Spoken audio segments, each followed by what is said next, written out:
Serve mo yung napakarami mong paltos, ate girl, dahil naglaro ka na naman ng sipag-sipagan sa pagluluto. Kahit napadami yung paltos, ay worth it naman ang pagod at mga pinaltos ng babae na yan.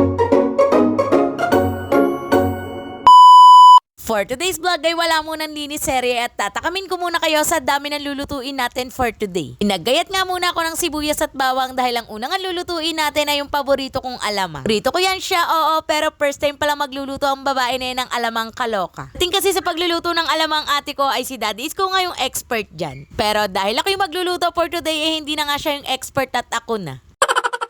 Para bang hindi siya nanonood sa US Tube habang nagluluto. O siya, mabalik nga tayo dyan sa alamang na niluluto ko. Bali, nagisa ko na nga yung bawang, sibuyas, pati yung kamatis. Kaya ayan, hinulog ko na nga yung alamang. Ang alam nga ni ate girl sa ganyang kulay pula na alamang ay hindi na nga hinuhugasan. Mga ate ko, kapag bumibili kayo ng ganyang kulay pula na alamang, hinuhugasan nyo ba muna bago nyo iluto? Ang alam ko, hindi talaga kanya-kanya naman tayo ng way ng pagluluto. Kaya wala kayong pakialam.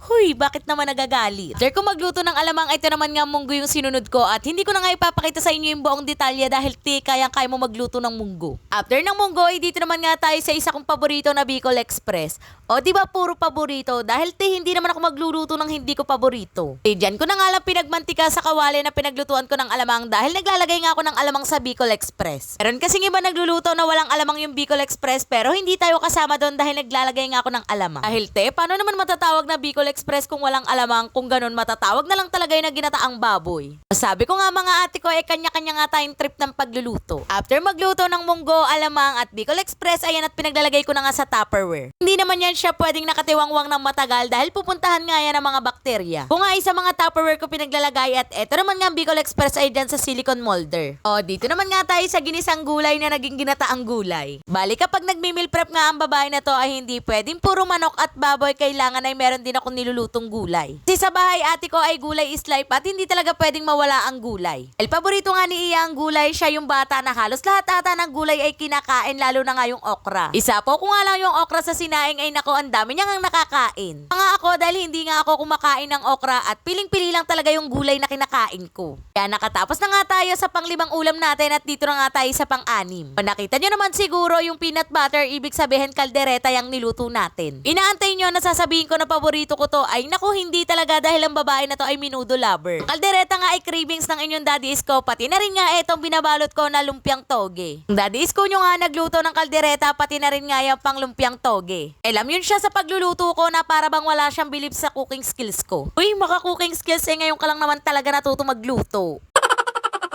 Yan nga yung pang-7 ulam, yung lumpiang toge. 10 sana yung ulam na lulutuin pero hindi na nga kinaya ng babae na yan. Sa pagbabalot pa lang niyang mga lumpiang toge, mapagod na talaga. Eto, nakatapos na nga ang babae at napaglalagay niya na nga sa freezer yung mga niluto niya para sa isang araw na pagod ay 1 linggo naman yung katumbas na pahinga. O paano, hanggang dito na lang muna. I-follow mo ako para sa mga next mini vlog natin. Bye!